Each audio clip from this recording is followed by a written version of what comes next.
Are you able to see my screen? Yes, ma'am. Okay.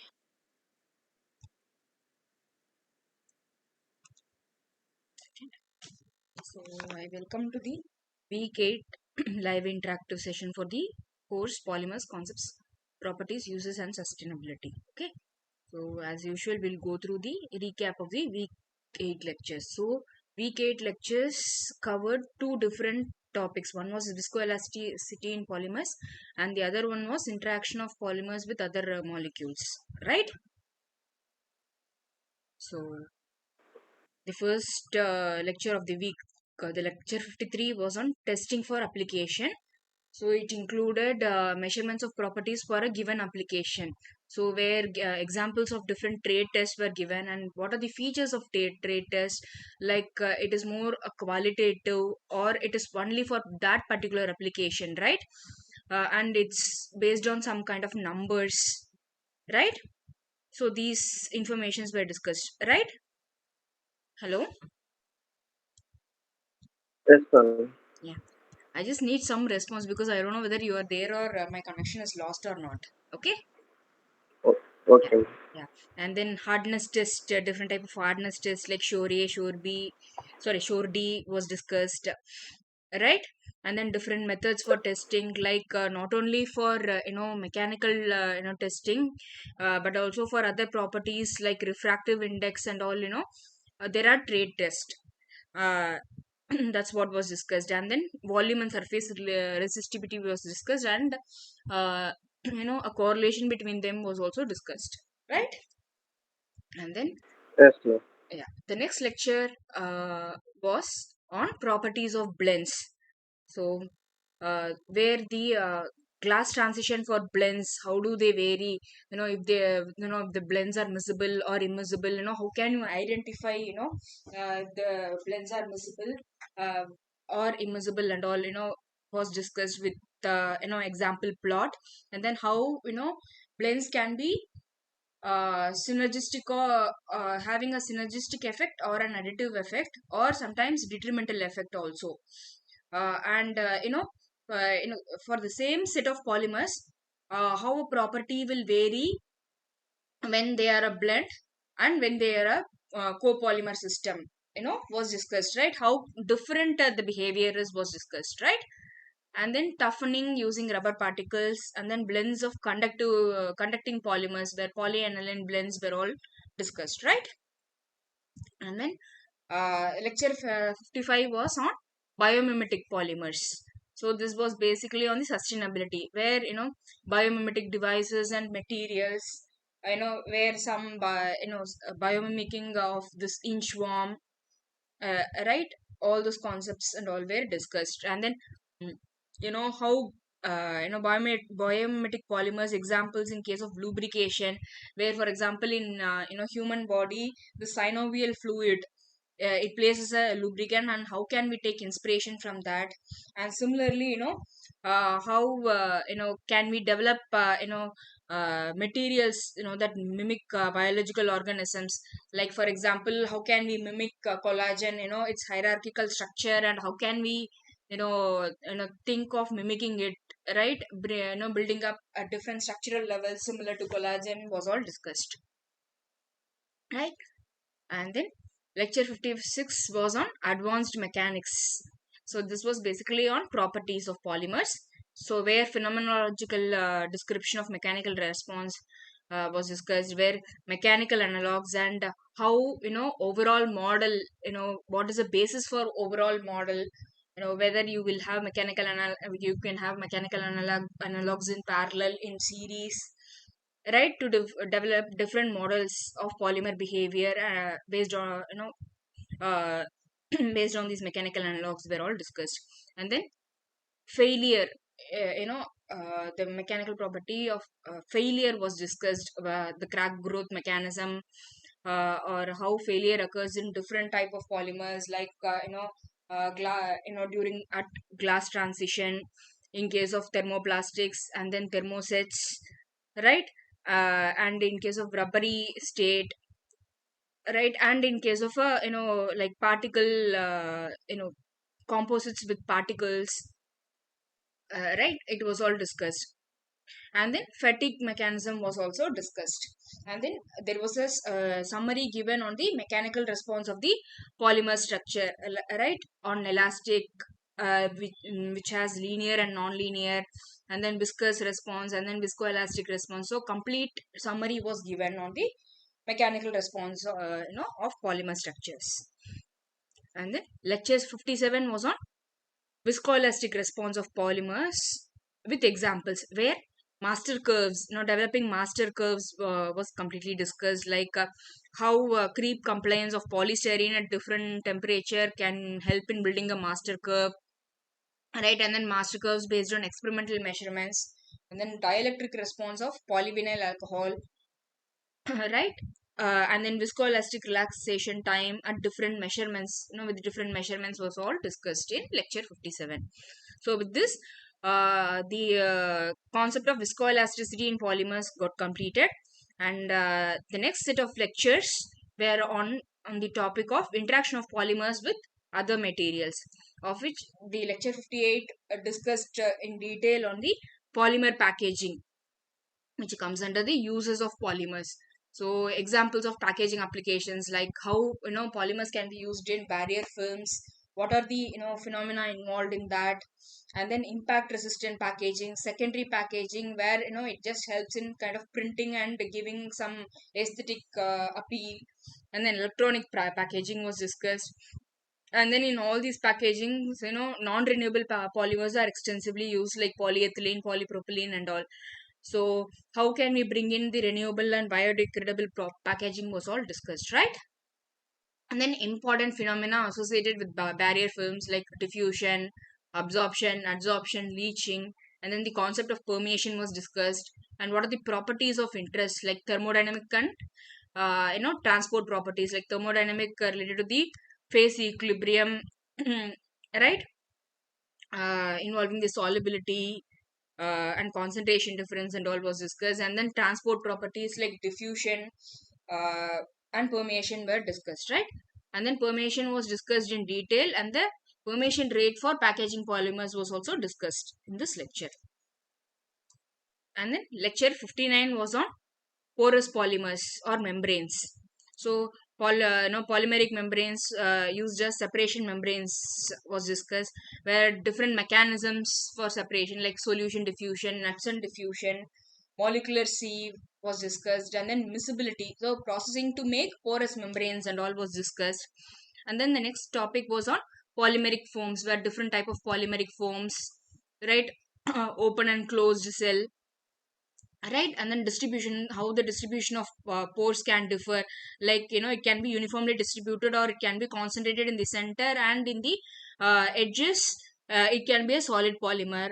And then different applications for polymeric foams, and phase separation involved in that. And then blowing agents, like physical blowing agent techniques, like use of gases directly in the polymeric system, or using some chemical reaction that leads to some evolution of gas and creating the foams was all discussed. And then examples of polymers used for foams, like your polyurethane was all discussed, right? Hello. Yes, ma'am. Yeah. Okay. And then the next lecture, lecture 60, was on polymers at interfaces, right? Where interfaces in polymeric system, what are the different interfaces in a polymeric system, where polymer surfaces exposed to environment during use, and then polymer interfaces created during processing, like during milk processing was discussed. And polymers in solution and interfaced formed in a polymeric systems, like polymer polymer blends, or copolymer system, right? And then polymers in multi-layer or joint products, where multiple layers, like say for example in a milk packaging, you might be having different layer, where you will have, since multiple layers are joined or adhered together, so there will be multiple interfaces also involved, right? And then difference between a bulk polymer and a polymeric interface was discussed. And then macromolecules in thin films, surface energy of polymers, so surface free energy and then interfacial energy, and how these can be manipulated, the values of these can be manipulated was all discussed. And the final lecture of the week was on diffusion in polymers, so where introduction on Fick's law of diffusion and diffusion of water through different systems was discussed. And then diffusion in liquids and crystalline solids, like for example in case of liquids it's based on Brownian motion and Stokes-Einstein equation, whereas in case of solids it's hopping through crystal lattice, where the random steps of these diffusing molecules is similar to the random walk in macromolecules, where there was a similarity in equation also, right? And then variation with how does this vary with temperature was also discussed. And then free volume and diffusion of small solutes in macromolecules, and combination of activated process and free volume diffusion process in case of polymers was discussed. And then a short note on the diffusion in semicrystalline polymer was also discussed, right? You were you all Yes, yes, able to ma'am. recollect all these? Yes, ma'am. Yes, that's nice. Okay. Okay. Now let's go on to the practice assignment of this week. Okay. So the following figure shows scales of hardness for different class of materials. This is the figure. Okay. So you have different class of materials like elastomers, thermoplastics, thermosets, and thermoplastic elastomers, right? So this will give the region of the values. Okay, if you could relate, like for example in case of elastomers, the Shore value ranged between 20 to 90, whereas thermoplastics it ranged between 70 to and it goes on, right? That is how you could correlate it. Okay, now you have to answer a few questions based on this table or a figure. Okay, you have to state whether this is true or false. Higher numbers on these scales implies higher hardness. Is it true? Yes, ma'am. Okay. Okay. Okay, next question. Elastomer of Shore hardness of 30 has a higher modulus than elastomer with Shore hardness of 90. Is it true? I think it's false, ma'am. Why do you say it is false? Because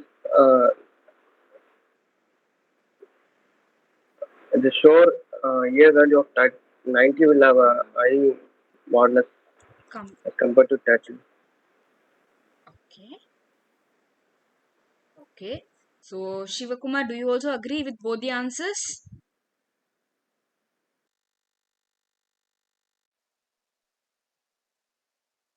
Do you have some problem in your mic? Else you can just open your mic and speak as well.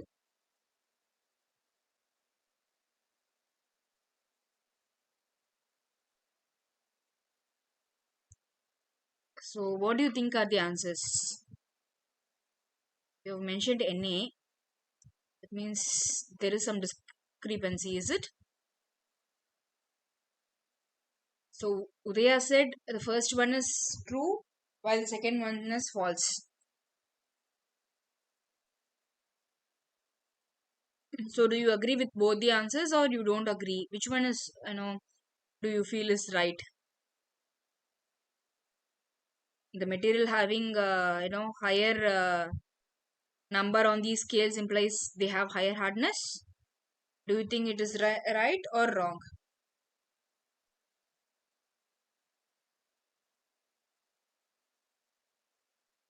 Okay. Yes, the answers are, separate for each. It's not that it is a combined question. Question A is different, question B is different. So question A, you have to answer whether it is true or false, and question B, you have to answer whether it is true or false. So what do you say?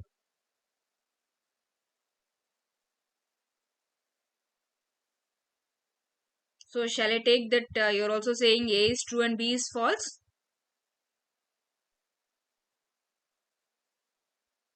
Okay. Okay. So let's see the answer. Yes, both of you are right. So higher the numbers on these scales means they have higher hardness. That's true. And similarly, the elastomer of Shoria hardness of 30 has a higher modulus than elastomer with Shoria hardness of 90. It is a false answer because the higher the Shoria hardness, so probably the probable thing is that you will be having higher, modulus. Okay. So the second one is false. Okay. Now let's go on to the question number 2. For mechanical analog elements in parallel, dash is equal. Which is equal when mechanical analogs. See, for example, you have a spring, you have a dashpot, or you have a spring, and then you have a sliding element. If they are in parallel, if they are connected in parallel, then which is constant? Strain will be constant. Is it? Yes, ma'am. So yes. So both of you are saying strain will be equal. Yes, you are right. So if you just see it, so when the elements are in series, then your stress will be constant. So each will feel the same stress, same kind of a pull. Okay. Whereas the amount to which it expands or the strain it undergoes will be different when they are in series. While when they are in parallel, the stress will be different. Whereas the strain, the overall expansion, uh, you know, expansion or contraction, whatever it is, change in the dimension of length, it will be equal. Okay. Okay, that's nice. Okay, next. Identify the correct statement according to Griff's hypothesis.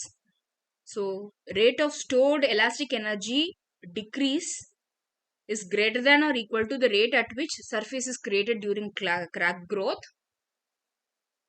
or the rate at which surface is created during crack growth is greater than or equal to the rate of stored elastic energy decrease, or is it the rate of stored elastic energy decrease is equal to the rate at which surface energy is created during crack growth, or is it D, rate of stored elastic energy increase is greater than or equal to the rate at which surface energy is created during crack growth?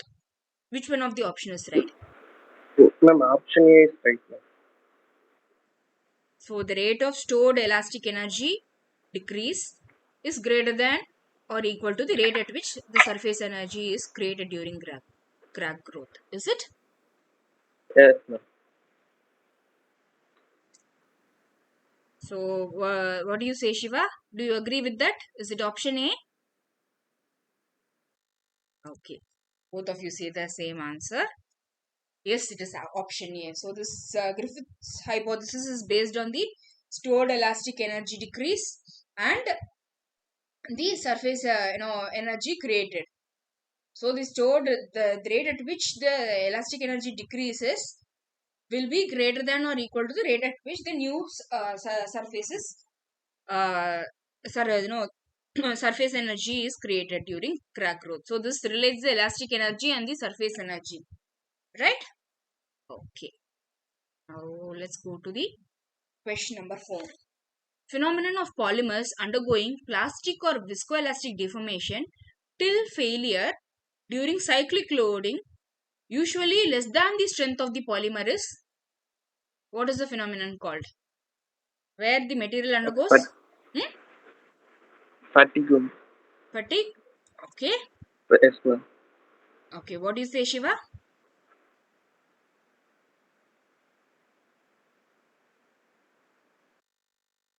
Fatigue. Okay.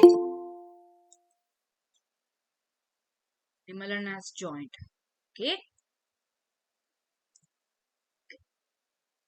The next part of the question.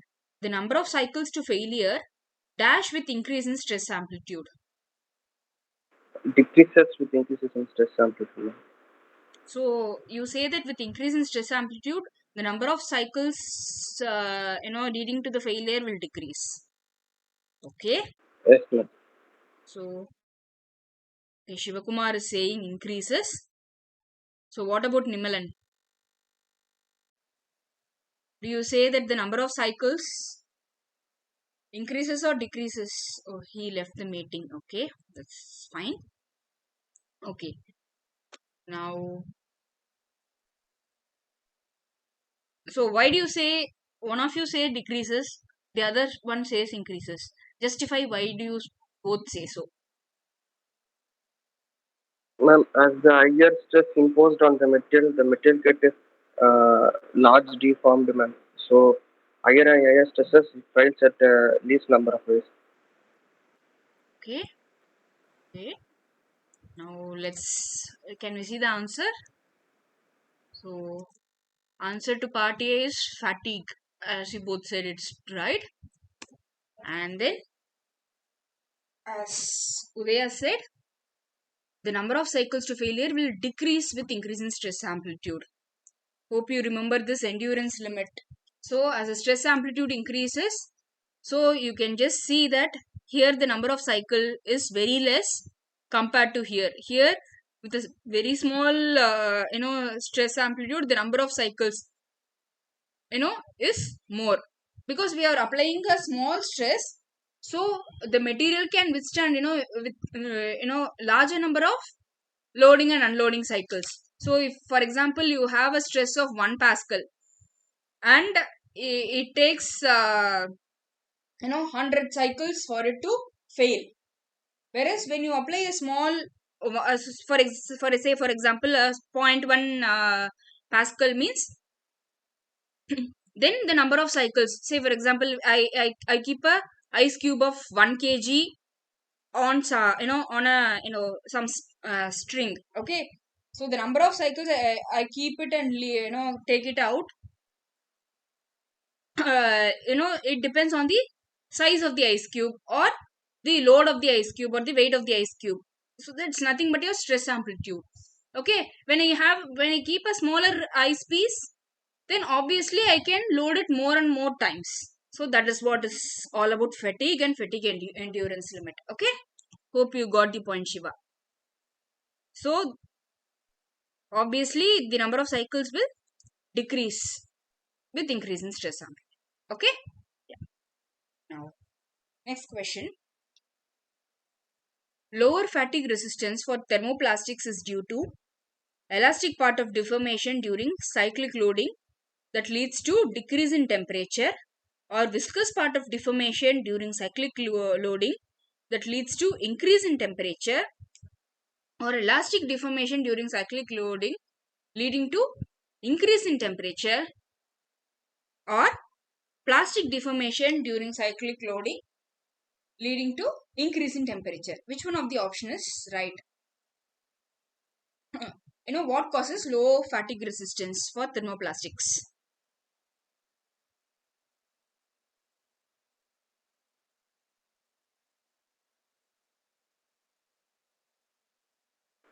Ma'am, is it multiple select question? Hmm? Multiple select question. You have to say me. Okay, Shiva is saying it is due to viscous part of deformation. Okay, and you're saying you're asking whether it is multiple option. Do you think it Yes, will ma'am. have multiple option or it will be a single option, which might be this? I have taken from your course content only.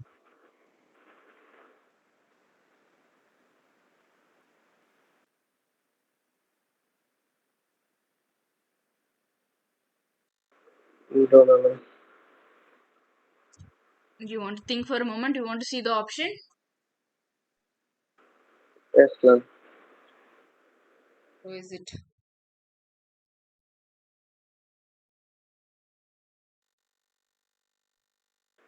Ma'am, I think option A is correct, ma'am. Option A, you're saying Yes, ma'am. lower fatigue resistance during cyclic loading is due to elastic part of deformation that leads to decrease in temperature. See, the answer has two parts. One is what type of deformation it is, and what it causes, like whether it causes increase in temperature or decrease in temperature. So you have to think in both the aspects and then answer to both of you. Think for a moment.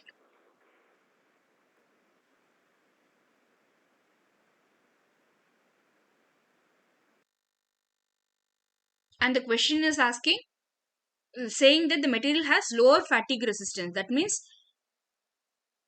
its resistance to fatigue, that is getting, the material fails at a for a very low fatigue value itself. So increase in temperature leads to viscous behavior. Okay, one is increase in temperature, you're saying, and what type of deformation it will be, probably. Uh, uh, plastic, plastic deformation Okay, so or viscous. how did you conclude that it is plastic deformation? Uh, since it is so viscous, there will be no recovery of the original shape of the material. Okay, okay, see, whatever you have said is right. Okay, the plastic deformation, one clue from the question itself you can get is that it's thermoplastic material. So mostly it will be having, you can conclude that it will be having both elastic deformation and plastic deformation. And then this plastic deformation, and then there is a change in macromolecular orientation, right? Obviously there is a deformation and macromolecular orientation, there is a permanent deformation related to it, right? Because your elastic part can be recovered whereas your plastic part cannot be recovered, so there is some permanent deformation, and that permanent deformation, plastic deformation, can lead to increase in temperature. And obviously, when temperature increases, the ability of the material to fail, not only in case of fatigue resistance but in case of any other property also, as the temperature increases, the material to fail, the probability of that increases, right? Yes, sir. Yeah, who both of you understand that point of view? Are you able to get it, Shiva? Okay, fine. Now let's move on to question number 6. Migration from polymer phase is called, some material migrating from polymer phase to some solute, some solvent or some liquid. Leaching. Okay, leaching. Okay, sorry. OTR is a dash test, while permeability is a dash type of test.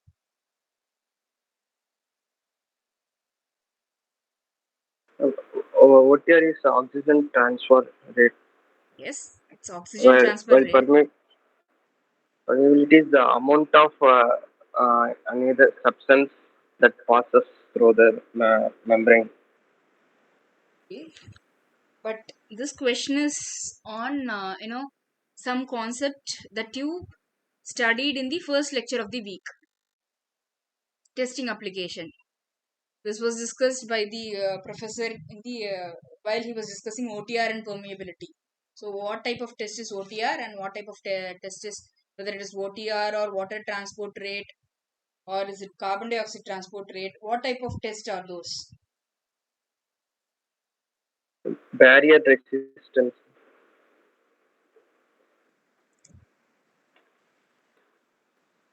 Again, permeability, it also says, it gives an idea of how much permeable the material is, so that how much, it protects the, material ins components inside. I'm asking, okay, let me say a clue. It is based on the type of testing, like whether it is a material property or is it a trade test. In that aspect I am asking.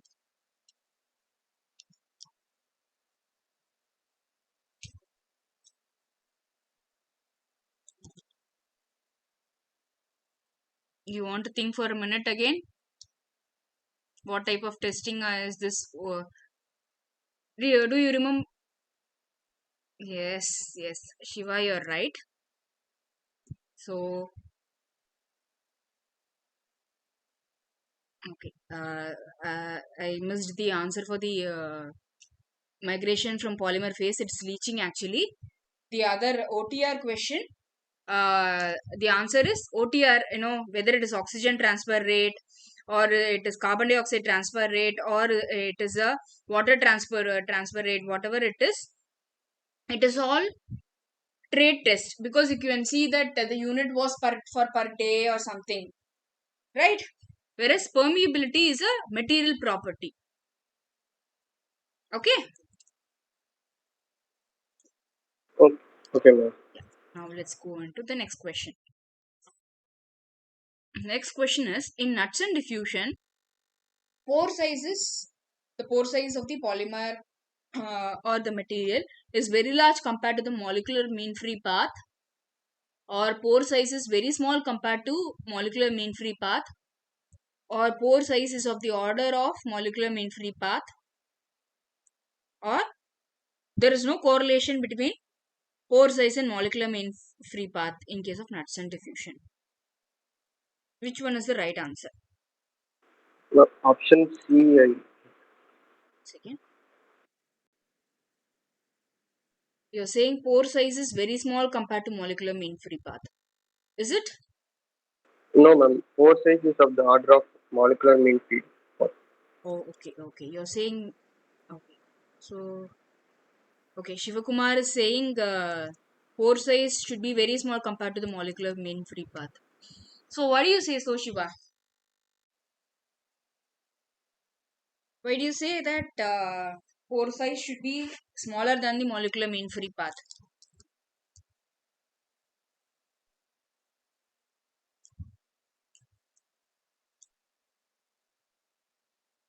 Saying but if the pore size is very small compared to molecular mean free path, okay, it might collide more with the pore wall, but what about the material getting diffused? Will it be able to diffuse?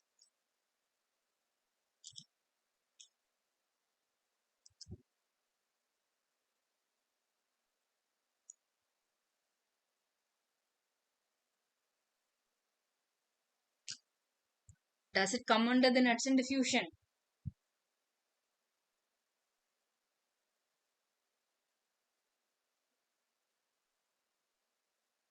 or does it come under the mm, does it come under molecular sieve kind of material,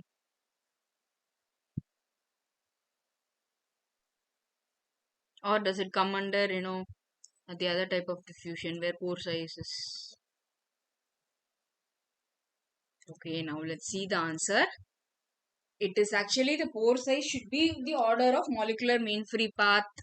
Okay, then only you will have more collision, because it will hit the wall, and then because it is having the similar pore size as a molecular mean free path between the molecules, and it will have the capability of hitting the pores and then diffusing through that. That is what is all about the nuts and diffusion. Okay. Okay, now let's go on to question number 8. In solution diffusion mechanism, for higher permeability, diffusion coefficient should be higher while solubility should be lower, or should the diffusion coefficient be lower and solubility should be higher? Sorry, or solubility should be, I mean, both diffusion coefficient and solubility should be lower, or should the diffusion coefficient should be lower while solubility should be higher, or both the diffusion coefficient and solubility should be higher? Option D. Option D, you're saying. Yes, ma'am. How are you saying? Uh, the whether the diffusion coefficient is high means there will be uh, large number of molecule passes through the membrane and similar to solubility, ma'am. Okay. Shivaga is also saying option D. Yes, both of you are right. The diffusion coefficient and the solubility should be higher, because for the permeability should be higher, because this process is a solution diffusion. So in order to form solution, the material should have, you know, higher solubility, obviously, so that then only you can have a solution diffusion, and the diffusion coefficient of the material should also be higher, because both are related directly, you know, to the permeability. You can see the, you know, direct proportionality. So permeability is equal to diffusion coefficient into the solubility parameter. Okay. The next question: interstitial C is it defined as lattice atom displacing diffusing atom to an interstitial position, or is it defined as diffusing atom displacing lattice atom from interstitial position to lattice position, and in the diffusing atom occupying an interstitial position, or is it diffusing atom displacing lattice atom from the lattice position to an interstitial position, and the diffusing atom occupying the lattice position? Which of these is right?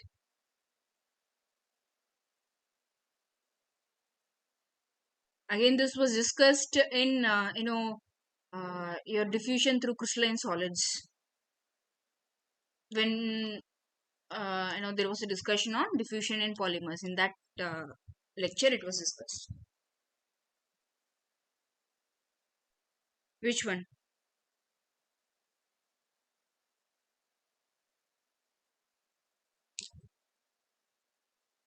So one thing you can identify is that there is some relation with interstitial position and lattice position. So which is replacing which? Okay, Shiva is saying diffusing atom displaces lattice atom from lattice position to an interstitial position, and that diffusing atom, it occupies the lattice position. So what about Udaya? Do you also feel the Ma'am, same? Yeah, tell me. I didn't watch the lecture, ma'am. Okay, you didn't go to the lecture. Okay, that's fine. So Shiva is right. Here in interstitial C, the diffusing atom, what it does is that it replaces or displaces the, not replacing, it displaces the lattice atom from its lattice position, and this diffusing atom, it will occupy that lattice position, and it will push the lattice atom, whatever is there, to an interstitial position. Okay. So this is what is about interstitial C. Okay, this was actually, this concept was just discussed while discussing, hopping of the diffusing atom in crystalline, different type of hoppings and all was, when it was discussed, this was also discussed. Okay. Now, both liquid type diffusion coefficient and solid type diffusion coefficient have similar type of relation with temperature. Is it true or false? So during the lecture there was a discussion on liquid type of diffusion, right, where Brownian movement was the basis of it, and then solid type of diffusion was also discussed, and the diffusion coefficient was also discussed, where, there was a discussion on different type of hopping and all, as you saw in interstitial C also, right, and then there was some ion based diffusion also. So which one, do you feel which, that both the type of diffusion, the diffusion coefficient, have similar relation to temperature, or does it have different type of relation with temperature? You're saying that both type of diffusion coefficient had similar relation with temperature. So what about Udaya? Do you feel that they had similar relation with temperature? Yes, ma'am.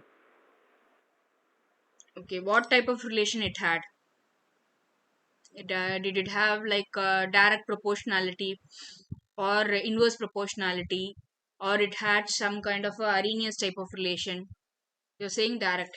So you're saying for both liquid and solid type, it had direct proportionality. Is it, Shiva?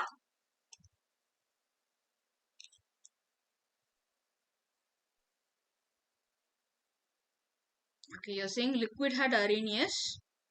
Then how do you say this statement is true?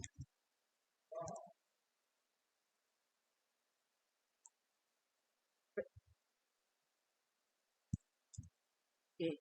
You're saying that statement is false, where solid had direct proportionality while liquid had Arrhenius. Mm, do you agree, Udaya? Excellent.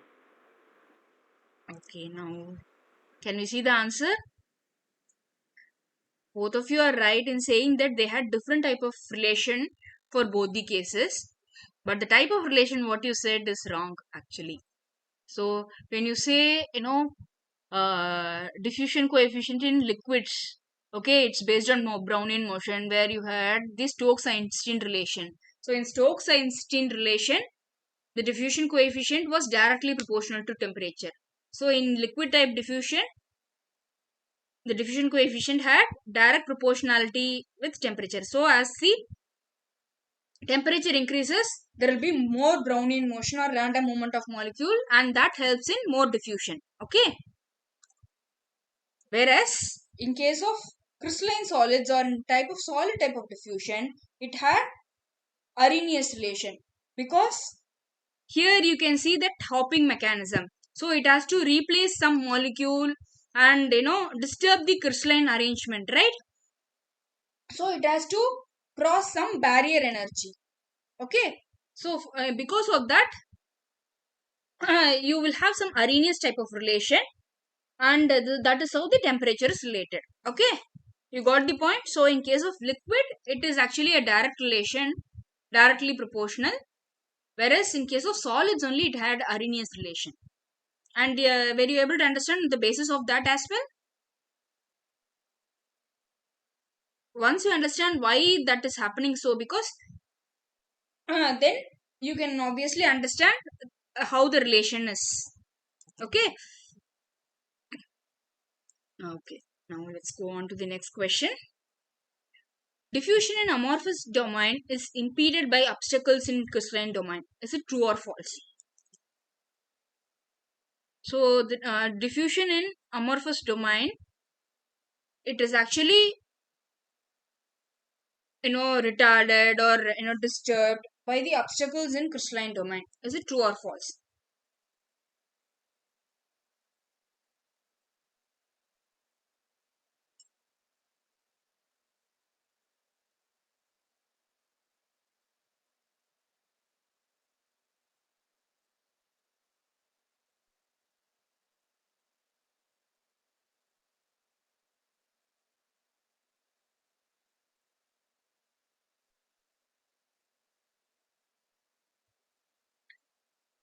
You can actually answer this question based on an idea from the previous question as well.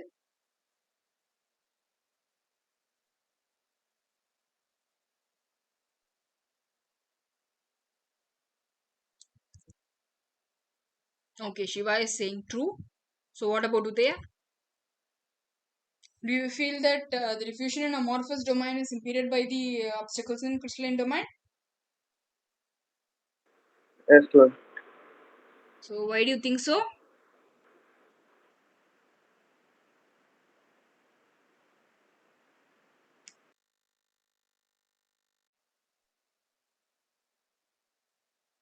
Okay, both of you are right. So diffusion in amorphous domain is obviously it is impeded by the obstacles in the crystalline domain. So when you just think of a polymer having an amorphous domain and crystalline domain, so the amorphous domain will have much more flexible chains compared to a crystalline domain. Okay, where you have this lamella and all. So the molecule diffusing will have much more spaces, okay, in case of an amorphous domain, whereas as you can imagine in case of a crystal lattice, in case of a crystal solids also, so you have to hop or there is an hindrance, and there is a particular space only fixed in which the material can move. So when you compare a purely amorphous polymer to a semi-crystalline polymer, obviously the crystalline domain will form an obstacle for the material to diffuse. Okay, compared to an amorphous domain. Okay, you're able to understand why it is happening, right? Yeah. Okay. Now, next question. Data at higher temperature, sorry, yeah, sorry, it's higher temperature actually, sorry for the typo error. Data at higher temperature can be correlated to dash time in the master curve. So data at higher temperature, is it higher temperature is related to lower time in the master curve, is it? When you draw a master curve, you bring in the data at high temperature to a lower time domain or higher time domain. What do you think, Vivek Kumar? Ma'am, I think it's higher You're time. saying higher, Shiva is saying lower. You have to justify your answer.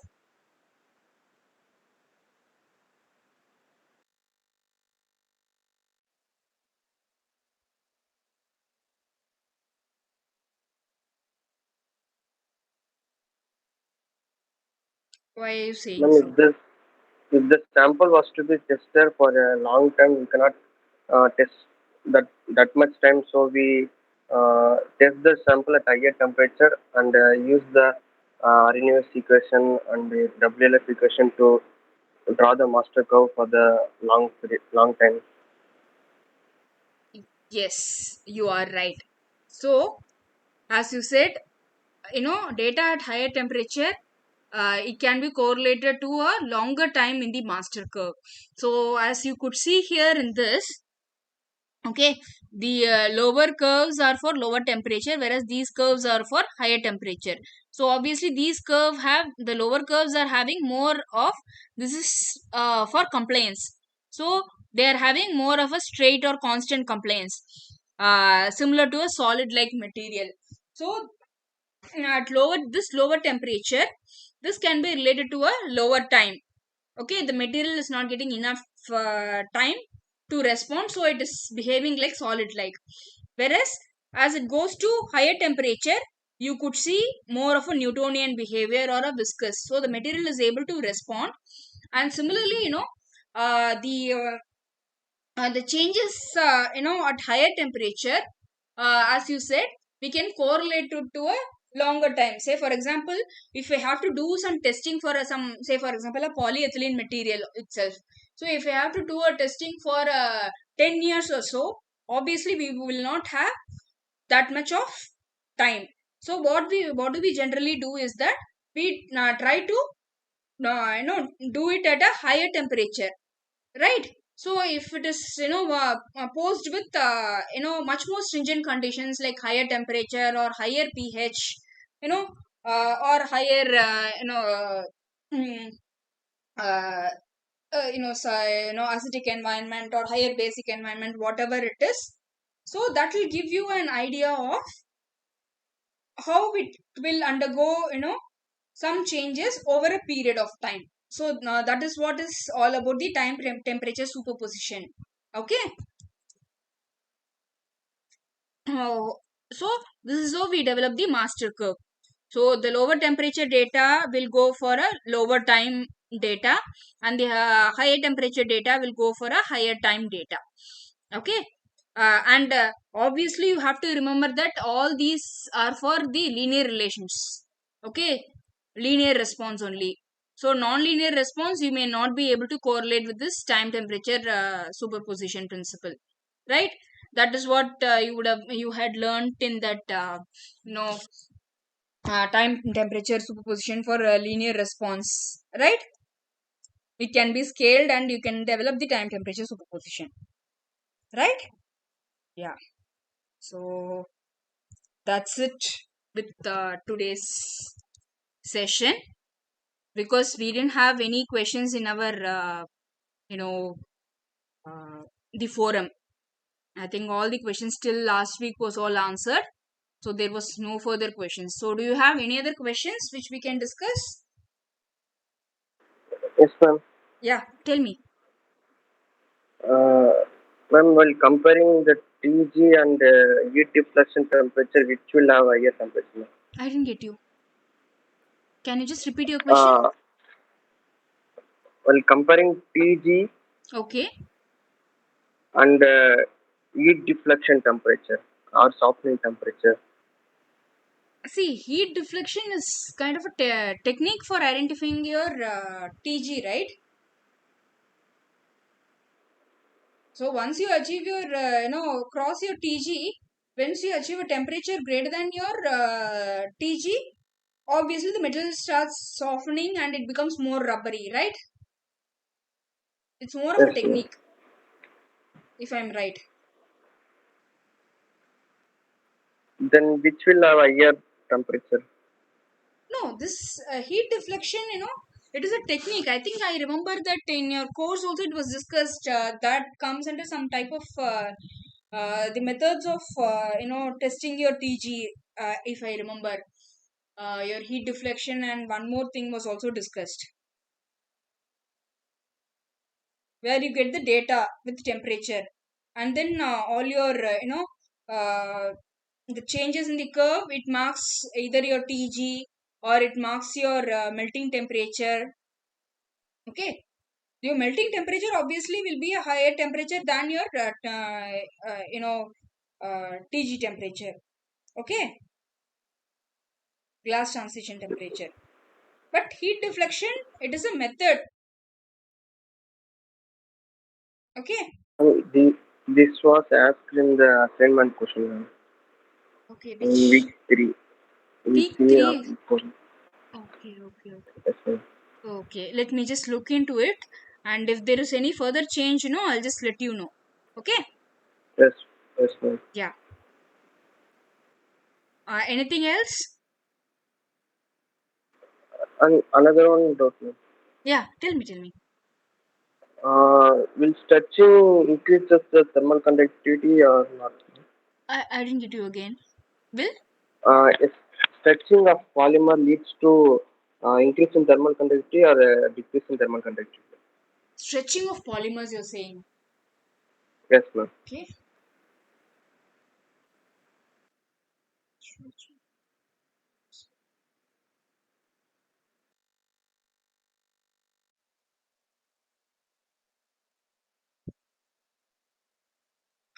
I guess this is a case dependent. Okay. It depends on the polymer. But as you stretch, it becomes more. mm, I'll just check and get back to you, Udaya. Or else I'll post in the forum also, or I'll answer you in the next week. Let me just check Okay. and get back to you. Okay? Okay. Yeah. Any other doubt?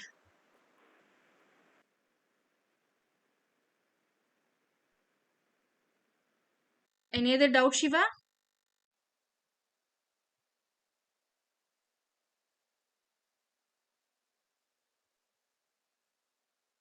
Okay, you don't have any doubts.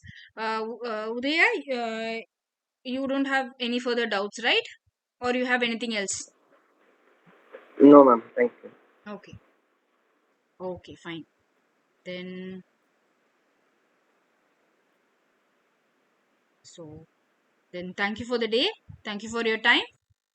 Okay, let's meet next week. So I'll just the heat deflection. I have given you some response, but let me also just check and get back. Just let me check what is the assignment question asked and how was it asked and all, and then based on that, I'll give you the precise explanation. And again on this thermal conductivity as well.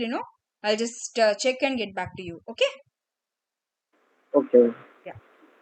Thank you. Thank you. Yeah.